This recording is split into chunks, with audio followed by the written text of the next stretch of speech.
Senators who was at that behind closed doors meeting. Democratic Senator Coons of Delaware, a member of the Foreign Relations Committee.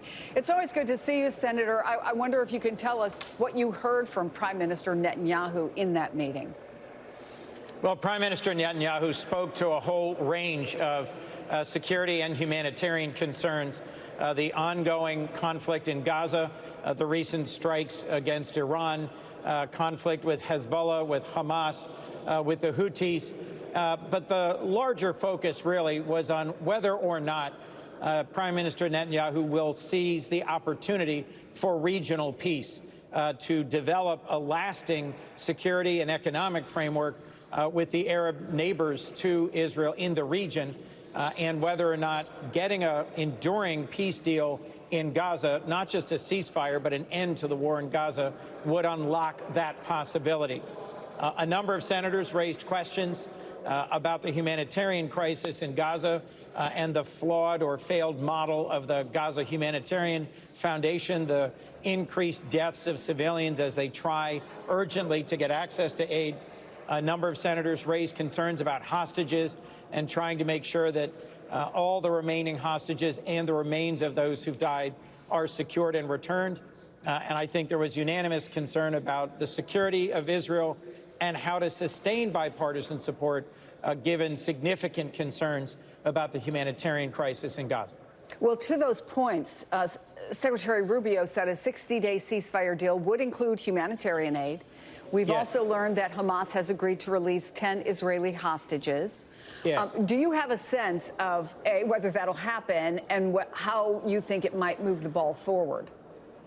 It would move the ball forward. I'll remind you, as the administration turned over from President Biden to President Trump, there was a ceasefire in place. Hostages were being released, humanitarian aid was being delivered, and there was a cessation of most of the hostilities in Gaza. The fighting started up again, and there continues to be Hamas fighters taking on the IDF. There continues to be deaths of Palestinian civilians every single day. I am hopeful that this ceasefire will be achieved in the next couple of days, and that it will last not just 60 days, but that it will lead to a negotiation for an end of this conflict. Obviously, it was Hamas, with their murderous attack on October 7th, nearly 2 years ago, that started this phase of the conflict, and that has tragically used Palestinian civilians as human shields in their ongoing fight with Israel and the IDF.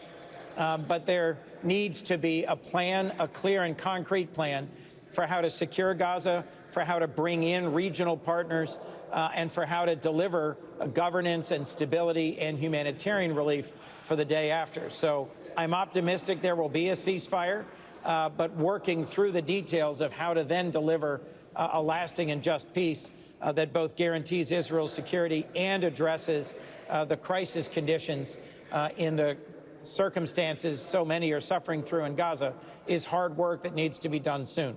Let me ask you about one aspect of that hard work, which is security requirements, which you just heard Prime Minister Benjamin Netanyahu address, and I'm sure was a big part of the conversation that you had with him, along with other senators. As Secretary Rubio made clear, Israel wants to keep troops in Gaza. The question is how many, the question is where, the question is will Hamas stand for any troops on what they consider to be their territory? Do you think that is the one thing that could prove a deal breaker, and how do negotiators get past it? That issue has been a real challenge throughout this entire conflict. Hamas must give up any governance, any leadership of Gaza. And there are still thousands of active Hamas fighters. And so, yes, that has remained a real challenge because in order for the fighting to end, Hamas must either put down their arms or be removed to another location. Only that will guarantee an end to the IDF's active fighting within Gaza, and the humanitarian suffering will simply continue to mount. There also has to be a credible plan for delivering humanitarian resources at scale. This interim measure, the Gaza Humanitarian Foundation, has a flawed concept of operations right now. They only have 3 delivery sites, all in the very south of Gaza, and folks who are desperately seeking relief are being concentrated in too few areas and it's led to too much conflict and too many civilian deaths. The Prime Minister did say that they would be moving more humanitarian relief into Gaza and delivering it through a broader range of sites. But I've been urging that they go back to participating in a broader range of organizations that can work with them, that have experience delivering safe and secure humanitarian relief without it being diverted to Hamas. Yeah, there was a heartbreaking quote by one of the aid officials who said people are willing to die to get a bag of rice. That's where they are right now. Senator Chris Coons, we appreciate you coming on the program once again. Thank you.